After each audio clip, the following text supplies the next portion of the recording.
¿Qué tal amigos? ¿Cómo están? Soy el doctor Eduardo Márquez, coordinador y miembro del Grupo de Trabajo en Diabetes de la Sociedad Mexicana de Nutrición y Endocrinología.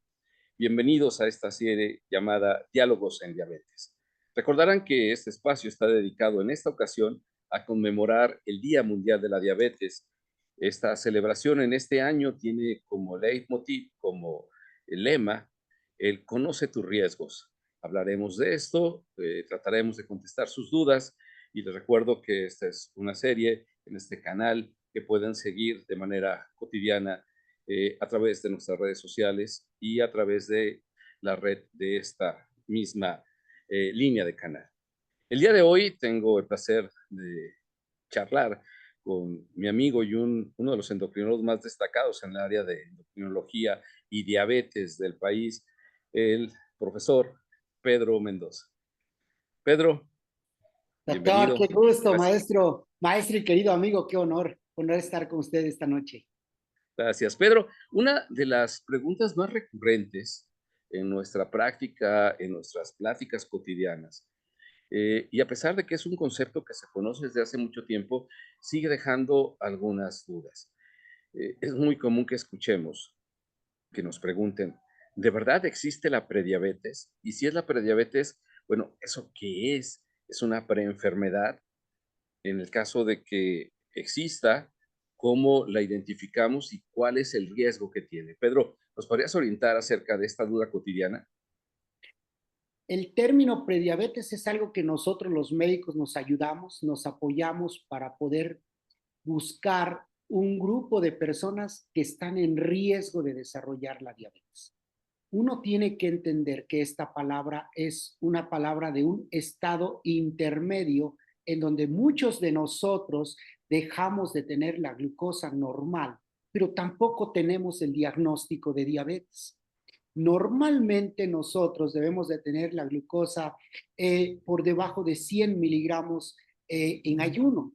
Y hay muchas personas que de repente cuando nosotros hacemos una prueba en sangre, vas al laboratorio, te haces un check-out, cualquier situación, encuentras la glucosa en 101, 102, 103.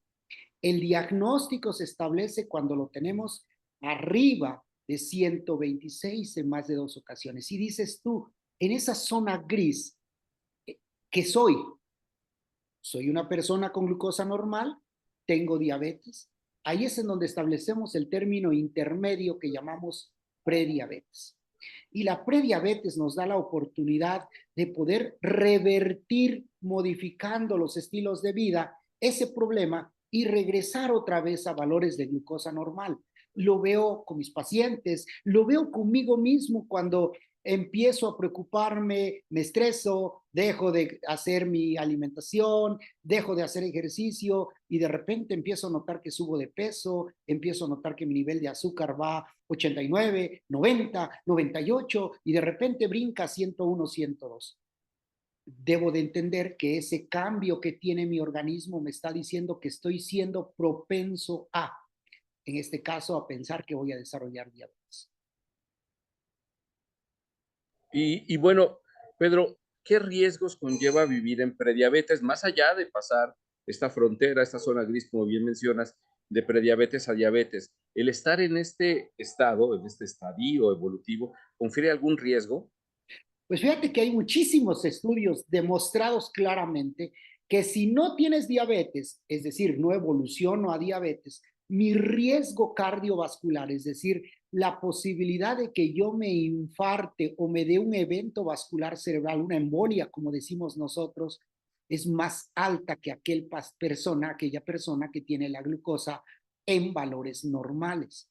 De ahí la importancia de que nosotros debamos de establecer un tratamiento, un manejo, primero identificar y después ofrecer una terapia en donde nosotros volvamos a la glucosa normal.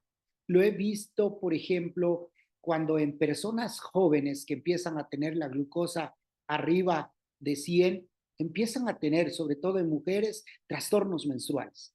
Y en hombres y en mujeres, tú y yo hemos visto que empezamos a tener las axilas oscuras, oscurecimiento de la ingle, y de repente, a partir de estudios de la sangre, ya no solamente se altera la glucosa, se empieza a subir los niveles de triglicéridos, se incrementa el colesterol y empezamos a tener un riesgo no solamente a desarrollar diabetes, sino también a otras enfermedades, enfermedades que van a terminar con un riesgo mayor de infarto al corazón, nuevamente lo repito, porque es de lo que está muriendo nuestra población mexicana.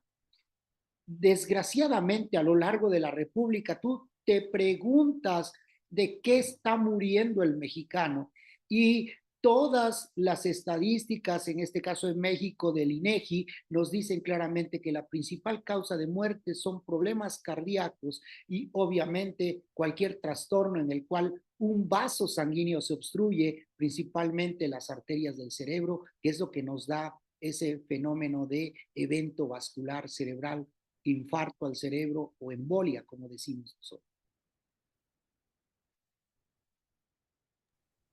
Pedro, y para terminar este espacio, dos preguntas muy concretas. Uno, ¿se puede prevenir la prediabetes? Y dos, ¿qué tan frecuente es en nuestro país? Bien, el hecho de hablar de prediabetes en el país, en el último reporte del ENSANUD 2022 nos dice claramente que el 25% de la población está en riesgo. Eso significa que muchos de nosotros mayores de 40 años ya estamos en ese riesgo.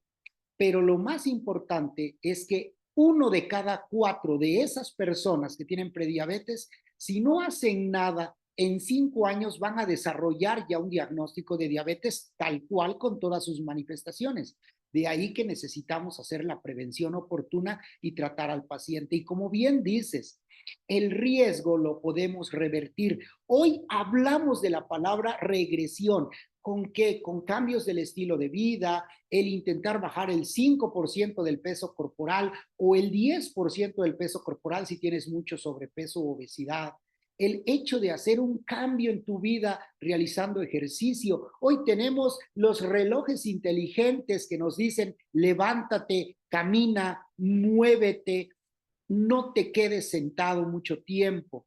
El hecho de hacer ejercicio, el dejar de fumar, el cambiar el estilo de vida nos va a ayudar bastante.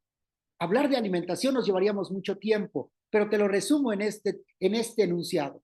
Es importante decirle a la población que disminuya el consumo de tortillas, pan, frutas, jugos, pastas, harinas, refrescos, cambiarlo por una alimentación que contenga más verduras frescas o cocidas, y lo importante es que tengamos que aprender a incorporar alimentos que sean cocidos al vapor, alimentos que sean cocidos en caldo y olvidarnos un poco de lo frito. Cierto, es lo más rico, pero tiene uno que entender que el costo de lo delicioso es los que vamos a tener después cuando tengamos problemas metabólicos. Muchas gracias, Pedro. Yo creo que muy puntual, muy oportuno y muy revelador. La prediabetes no es una preenfermedad, hay que atenderla, hay que prevenirla y los recursos están a la vuelta de la esquina, están prácticamente cerca de cualquiera de nosotros. Bueno, a nombre del doctor Pedro Mendoza, su servidor, el doctor Eduardo Márquez, les da las gracias por asistir a este espacio de diálogos en diabetes. Los esperamos en la próxima edición.